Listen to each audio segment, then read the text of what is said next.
Bapak, Ibu, Saudara-saudari yang terkasih, berita akhir-akhir ini menyoroti peran Indonesia dalam mengusahakan perdamaian dunia.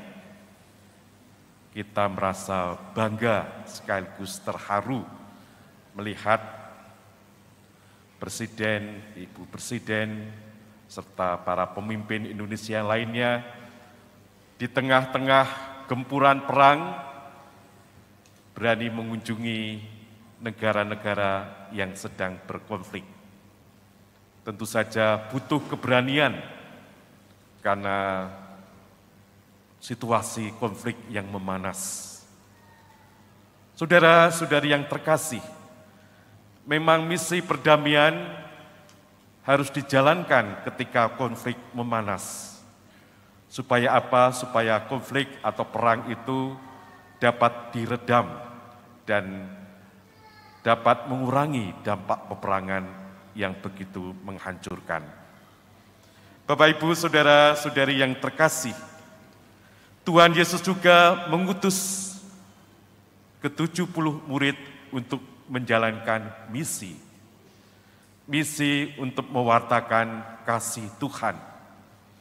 Dan kita lihat bahwa tugas perutusan ini ditujukan bukan hanya kepada para rasul, tetapi kepada semua murid. Dengan kata lain, bahwa tugas perutusan menjadi tugas bagi siapa saja yang percaya kepada Tuhan Yesus. Saudara-saudara yang terkasih, kita melihat ada sikap-sikap apa yang harus ada di dalam diri murid atau orang yang mau diutus.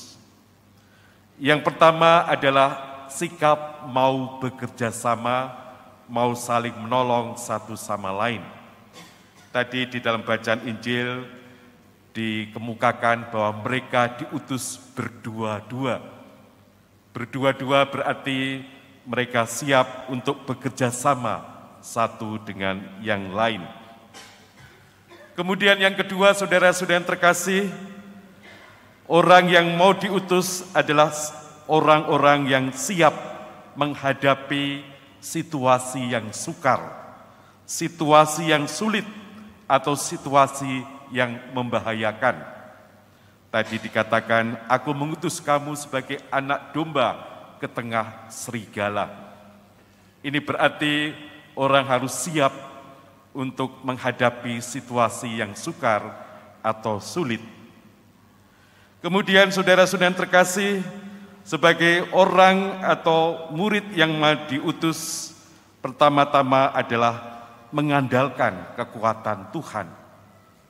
Tadi dikatakan di dalam Injil, jangan membawa bekal atau pundi-pundi. Yang mau disampaikan di sini sebenarnya adalah, yang pertama adalah orang diajak untuk mengandalkan kuasa Tuhan. Karena kuasa Tuhan sendirilah yang akan menyertai setiap orang yang mau diutus. Memang pundi-pundi bekal diperlukan, tetapi yang pertama-tama orang diajak untuk menyerahkan diri seutuhnya, mempercayakan diri sepenuhnya kepada Tuhan. Karena Tuhan sendirilah yang akan bekerja. Saudara-saudari yang terkasih,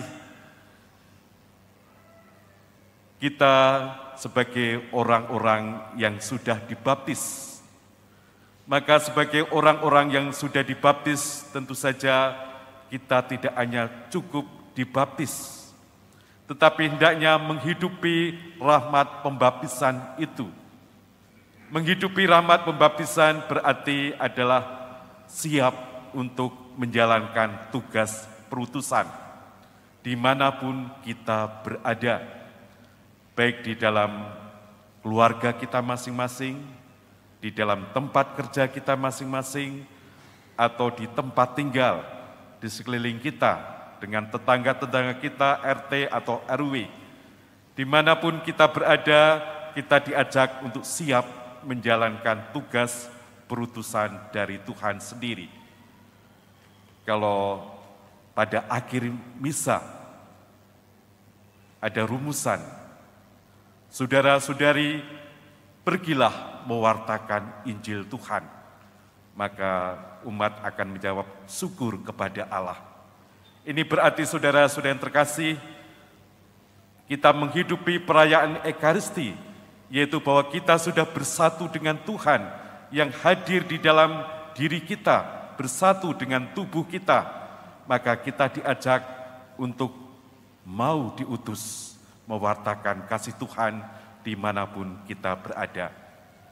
Maka saudara-saudari yang terkasih, marilah kita jalankan tugas perutusan kita dimanapun kita berada.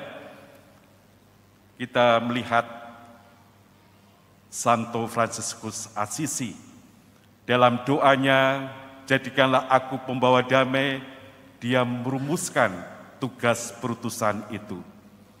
Tuhan, jadikanlah aku pembawa damai. Bila terjadi kebencian, jadikanlah aku pembawa cinta kasih. Bila terjadi penghinaan, jadikanlah aku pembawa pengampunan. Bila terjadi perselisihan, jadikanlah aku pembawa kerukunan. Bila terjadi kebimbangan, jadikanlah aku pembawa kepastian. Bila terjadi kesesatan, jadikanlah aku pembawa kebenaran. Bila terjadi kecemasan, jadikanlah aku pembawa harapan. Bila terjadi kesedihan, jadikanlah aku sumber kegembiraan.